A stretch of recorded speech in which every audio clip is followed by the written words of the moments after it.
예, 오늘은 설교를 두 편 할게요. 예, 두 편. 그래서 한 편 끝나고 또 한 편 하고, 대신 이제 짧게. 그러나 이거를 한 편을 길게 가는 것보다도 한 편 하고 한 5분 동안 쉬었다가 다시 시작하도록 하겠습니다. 괜찮겠죠? 예. 요즘 말씀에 배고프시잖아요. 그래서 할례인데 오늘 오신 분들은 진짜 여러분들은 수지 맞았다 생각됩니다. 오늘 말씀을 통해서 복이 임할 줄 믿습니다. 우리 한 번 더 인사하겠습니다. 수지 맞았습니다. 예. 자, 할례 두 번째 시간입니다. 오늘은 이제 두 번째도 하고 또 5분 쉬었다가 세 번째도 하도록 하겠습니다. 할례는 어디다 하라 그랬죠? 마음에. 지난 시간에 우리가 다 배웠죠. 첫 번째 할례 시간에 마음에 하라. 그리고 할례와 유월절의 관계를 제가 지난번에 이제 설명해 드렸습니다. 할례를 육신에 했다 하더라도 할례 받은 믿음이 마음에 없다. 그러면 그 사람은 유월절 드린 것이 유효라 그랬어요? 무효라 그랬어요? 무효다라 그랬습니다. 할례는 마음에 해야 한다. 이거는 모세가 했던 얘기입니다. 모세가 이 이야기를 하면서 결국은 가나안 땅에 들어가야 될 여호수아와 또 이스라엘 모든 백성들에게 다시 한번 할례는 마음에 해야 된다라고 모세가 가르쳐주고 있는 부분입니다. 또 바울도 얘기했죠. 할례는 육신의 할례가 아니라 마음에 해야 그리스도의 할례다. 이제 바울도 얘기를 했습니다. 이제 할례에 대해서 지난 시간에 했던 거를 다시 복습하면 시간이 너무 많이 가니까 여러분이 할례를 다 끝나고 나면 다시 처음부터 한번 꼭 들어주실 수 있길 바랍니다. 할례와 유월절. 자, 이제 오늘은 이제 다시 한번 이제 할례를 배워야 되는데 오늘은 이제 조금 다른 부분으로 가도록 하겠습니다. 창세기를 가서 보겠습니다.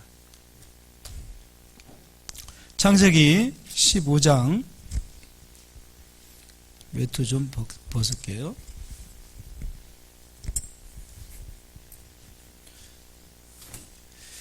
15장입니다. 15장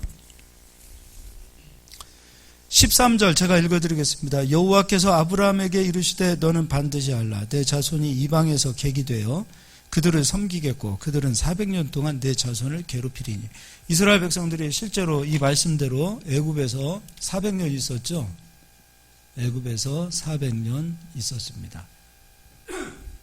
자, 그런데 이제 애굽에서 나오는 것을 가리켜서 우리는 이제 출애굽 이렇게 이야기하죠. 출애굽을 할 때 어떤 하나님의 약속이 있었는가를 보자고요. 14절 그들이 섬기는 나라를 내가 징벌할지며 그 후에 내 자손이 큰 재물을 이끌고 나오리라.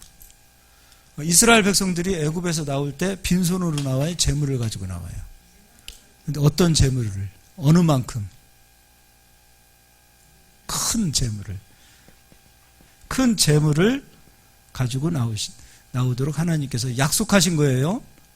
이건 이스라엘이 요구한 것도 아니고 아브라함이 요구한 것도 아니에요. 하나님께서 약속하셨어요. 큰 재물을 가지고 나오리라. 근데 큰 재물을 가지고 나오는 그 시점이 언제인가? 이제 출애굽을 하는 그 시점에 6월절 그 자리로 들어가 보자고요. 이제 출애굽기 12장입니다.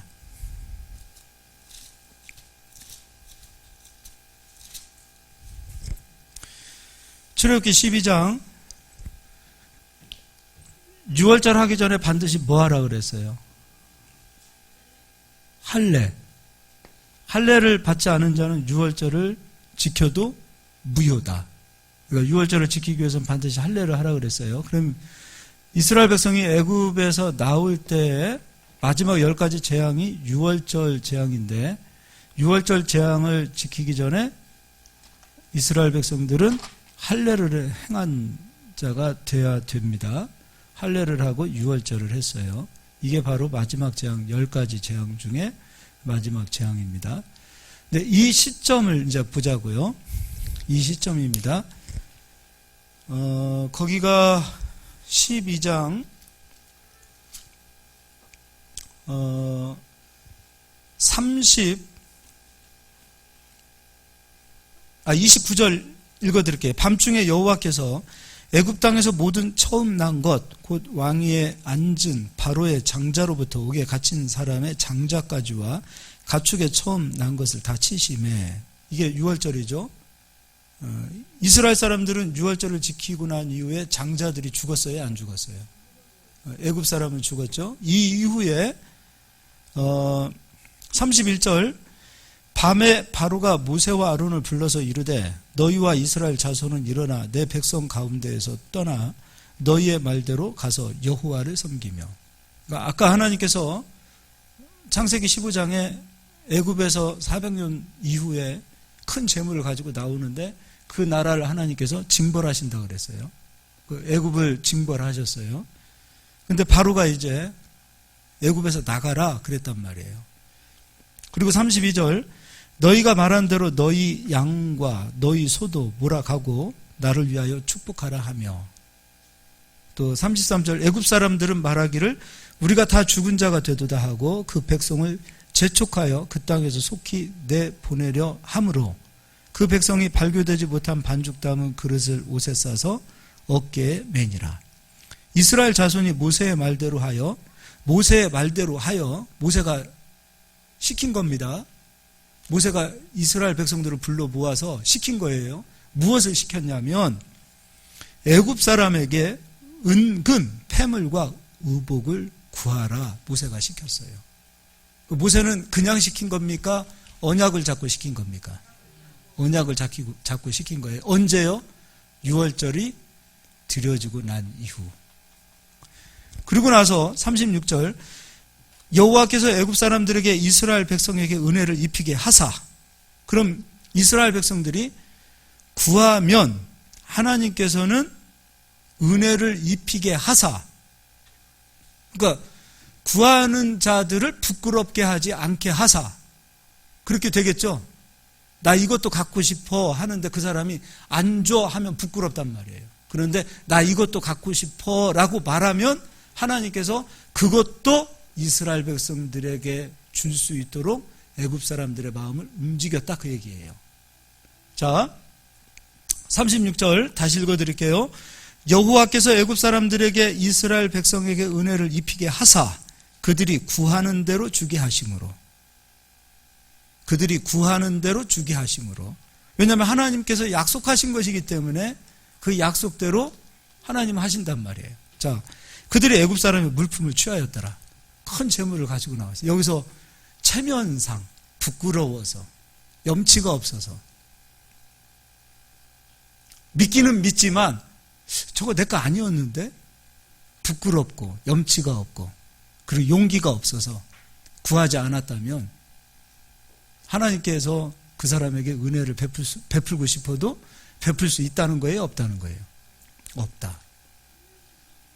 그러니까 10가지 재앙을 하나님께서 이스라엘 백성들을 구별시키고 애굽에게 내리신 것을 다 믿었다 할지라도 내가 구하는 대로 하나님께서 주신다라는 그 믿음이 내게 아직도 없다면, 믿음이 없다면 안 구할 것이고, 또 믿음이 있다 하더라도 아직도 불편한 거예요. 아이고, 내가 400년 동안 우리 민족이 종살이나 하고 노예였고 그러는데 무슨 우리가 내 꼬라지와 내 처지가 이 상황인데 아직 거기에 머물러 있다면 그 사람은 구할 수 있다는 거예요? 없다는 거예요? 없다는 거예요. 그러나 자기를 부인하고 구하는 자들은, 믿고 구하는 자들에게는 하나님께서 주셨다라는 거죠. 예. 염치가 없어서 하나님 앞에 기도 못하시는 분들도 있더라고요. 말 들어보니까. 있어요. 진짜로. 염치가 없어서 못 구한대요. 그게 아버지와 자식의 관계는 아니잖아요. 자, 이제 이게 6월절입니다. 두 번째는요. 자, 이제 애굽에서 두 번째는 이제 이스라엘 백성들을 가나안 땅으로 하나님이 인도하시는데, 너희가 약속의 땅, 가나안 땅 들어가기만 하면 너희가 짓지 아니한 성읍, 너희가 아름다운 물건을 가득 채우지 아니한 집, 너희가 파지 아니한 우물, 너희가 심지 아니한 열매를 들어가기만 하면 너희 것이 되리라. 근데 가나안 땅 들어가기 직전에 이스라엘 백성들은 유월절을 지켜야 들어갈 수 있죠. 유월절을 지키기 위해서는 무엇을 해야 된다? 할례는 어디 해야 된다? 지난 시간에 마음의 할례가 무엇인지를 설명해 드렸어요. 자, 그럼 그건 찾아보자고요. 신명기 6장이에요.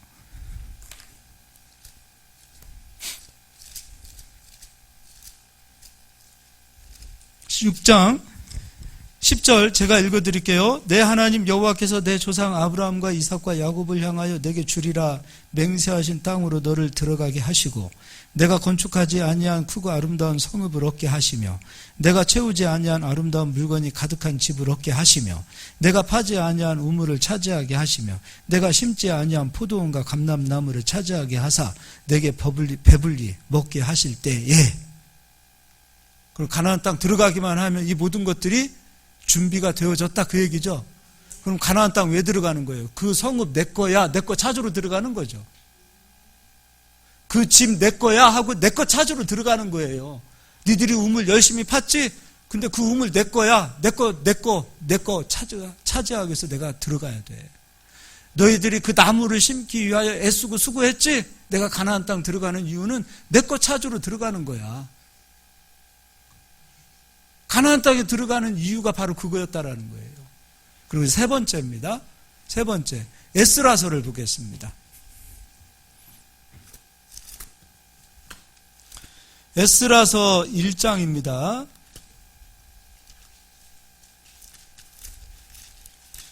에스라는 느헤미야 앞에 있고 역대하 앞에 있어요. 자, 이스라엘 백성들이, 여러분은 하나님 자녀이신 거 믿으시죠? 예, 이스라엘 백성들은 할례를 행한 민족이에요. 할례를 행했다라는 것은 하나님은 나의 하나님, 나는 하나님의 백성, 나는 하나님의 거룩한 언약의 백성이라는 것이 할례라는 거예요. 할례를 행한 자는 하나님은 나의 하나님이시라는 거예요. 자, 이 사실을 여러분이 기억하시고, 이스라엘 백성이 하나님 말씀에 불순종해서 바벨론 들어갑니다. 혼나로 들어간 거예요. 바벨론에 들어가도 이스라엘 백성은 하나님 백성 맞지요. 애굽에 들어가 있어도 이스라엘 백성은 하나님 백성 맞지요. 하나님 백성이 맞으니까 애굽에서도 나올 때는 큰 재물을 가지고 나오는 거예요. 그러면 바벨론에도 혼나기 위하여 들어갔다 할지라도 바벨론에서 나올 때는 빈손 가지고 나오면 돼요, 안 돼요? 안 되는 거죠. 바벨론 70년이 끝나는 시점에 이스라엘 백성들이 나올 때는 애굽에서 나온 것처럼 큰 재물을 가지고 나와야 되는 거예요. 다른 말로 내가 말씀에 순종해서 가나안 땅에 들어가도 복이 있어야 되고, 설령 하나님께 징계를 받지 않은 자는 사생자라 그랬죠. 하나님께 매를 받고 나올 때도 복이 나를 위해서 기다리고 있다라는 거예요. 적어도 이 정도 믿음을 가져야 할례 받은 믿음, 할례 받은 백성이라 할 수 있다 이거예요. 그럼 실제로 보자고요.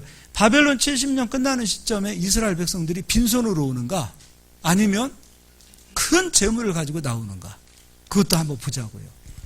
에스라서 1장 1절, 바사왕 고레스 원년에 여호와께서 예레미야의 입을 통하여 하신 말씀을 이루게 하시려고, 이스라엘 백성은 몇 년 있다가 바벨론에서 나온다 그랬어요. 그 누가 한 얘기예요? 예레미야가 했던 얘기예요. 그러니까 바벨론에 끌려가기 직전에 예레미야를 통해서 이미 하나님께서는 70년 이후에 내 백성을 바벨론에서 건져오리라 예레미야를 통해서 미리 말씀하신 거예요. 그 말씀을 이루게 하시려고 누구를 택하셨는가? 바사왕 고레스의 무엇을 감동시키사? 마음을 감동시키시매 그가 온 나라에 공포도 하고 조소도 내려 이르되. 바벨론에서 나올 때 바사 왕입니다. 그 이름이 누구예요? 고레스입니다. 바벨론이 멸망되어진 이후에 바사가 온 나라를 다스리게 되어질 때 그 왕 이름 고레스가 이스라엘에게 자유를 주고 가나안 땅에 돌아가라, 가서 여호와를 위하여 성전을 지어라 하는데, 가서 성전 지어, 배고프면 빵 사 먹어, 그 얘기하지 않고 성전을 지을 수 있는 재물을 이스라엘 백성들 손에 주어 가나안 땅에 보내게 하십니다. 보내게 합니다. 고레스라는 사람을 한번 보자고요. 저기 파워포인트 한 번만 띄워주세요. 자, 먼저는 고레스는 559년 BC입니다. BC와 AD 아시죠? BC는 예수님 오기 전에 559년에 왕이 되고요. 539년에 바벨론을 멸망시켜요. 그리고 530년에 전쟁 가운데서 죽어요. 자, 그런데 이제 고레스라는 사람이 바벨론을 멸망시킨 왕이다라는 사실. 근데 바사는요, 페르시아이고, 페르시아는 지금의 이란 땅이 되는 거예요. 자, 그럼 이제 보자고요. 2절, 바사왕 고레스는 말하노니 하늘의 하나님 여호와께서 세상 모든 나라를 내게 주셨고 나에게 명령하사. 이분이, 이 고레스라는 사람이 여호와를 인정해요. 하나님께서 세상 모든 나라를 내게 주셨다. 그리고 하나님께서 나에게 명령하셨다. 유다 예루살렘에 성전을 건축하라 하셨나니. 하나님께서 고레스에게 너 예루살렘 땅에 성전을 지어라.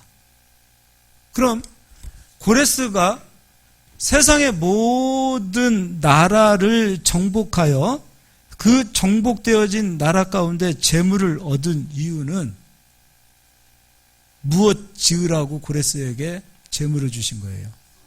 성전 지으라고. 고레스는 이스라엘 민족이 아니에요. 바사 왕이에요. 자, 3절, 이스라엘의 하나님은 참 신이시라. 너희 중에 그의 백성된 자는 다 유다 예루살렘으로 올라가서 이스라엘의 하나님 여호와의 성전을 건축하라. 그는 예루살렘에 계신 하나님이시니라.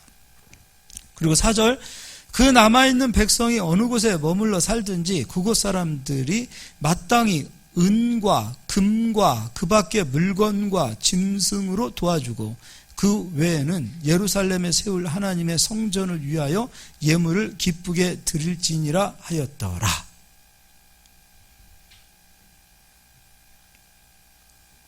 그럼 이스라엘 백성들이 예루살렘으로 올라가서 성전을 짓자라는 마음을 갖지 않고 그냥 그 땅에 머물러 주저앉아 있더라면 저 예물은 이스라엘 거예요? 아니면 그냥 바사에게 그냥 남아있는 거예요?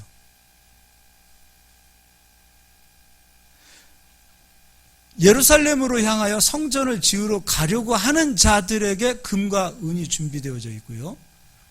애굽에서 하나님이 큰 재물을 이스라엘 백성들에게 주었던 이유는 이 재물 가지고 와서 광야에서 뭐 하면서 쓰겠어요? 그거 갖고 다 뭐 졌어요? 성전을 졌어요.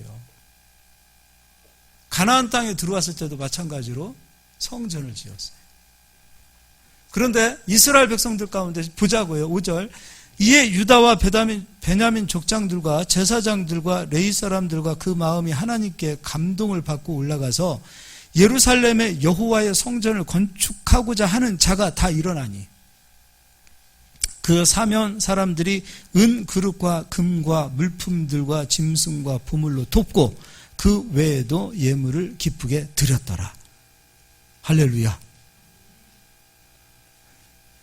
이스라엘 백성들이 분명히 예루살렘으로 올라가서 성전을 짓자라고 올라가고자 마음 먹고 예루살렘을 향하여 가기 시작한다면 그들 손에는 은과 금으로 큰 재물로 채워지건만 이스라엘 백성이 그냥 70년 동안 살다 보니 바벨론이 쫓아오니 하고 거기 머물러 앉아 있다면 그 은과 금은 그들의 것이 될 수 있다? 없다? 없다. 하나님께서는 이스라엘 백성이 애굽에 들어갔을 때도 가나안 땅에 들어갈 때도 바벨론에서 나올 때도 이스라엘 백성들이 빈손으로 하나님의 집을 찾지 않도록 하나님은 역사해 놓으셨어요. 이게 하나님의 역사예요. 내가 진짜 하나님의 백성이요, 하나님은 진짜 나의 하나님이라는 그 할례의 믿음이 있는 자들이라면 하나님의 집을 향하여, 하나님의 집이 머무는 곳을 향하여 마음이 가 있을 것이요. 할례는요, 야곱이 이야기했던 것처럼 하나님의 집에 마음이 가 있는 사람들이에요. 우리의 본향이 천국이듯이 늘 우리의 마음이, 사도 바울이 고백했던 것처럼 우리의 마음이 천국이라는 그 본향, 우리가 마지막에 가야 될 그 고향, 그 땅, 그 하나님 나라의 그 삼층천, 그 땅을 향하여 우리의 마음이 가 있듯이 이 땅에서 사는 모든 날 동안에도 우리의 마음은 하나님 나라에 가 있다 이거예요. 그래서 예수님께서 우리에게 그 기도를 가르쳐 주셨어요. 너희는 먼저 그의 나라와 그의 의를 구하라.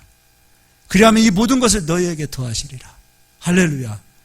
근데 왜 우리가 할례 받은 백성이고 우리가 분명히 예수를 믿음으로 우리도 하나님의 거룩한 백성이 되었음에도 불구하고 왜 우리에게 이러한 역사가 나타나지 않는가? 우리의 마음이 하나님의 집에 가 있지 않아요. 학개서에서처럼, 스가랴서에서처럼 우리의 마음이 하나님의 집이 아니라 나의 집에 가 있어요. 세상 집에 내 마음이 머물러 있어요.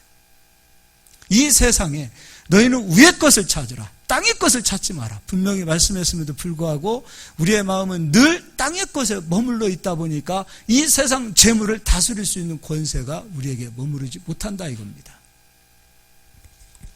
우리의 마음이 하나님 나라에 가 있기를 예수 그리스도의 이름으로 축복합니다.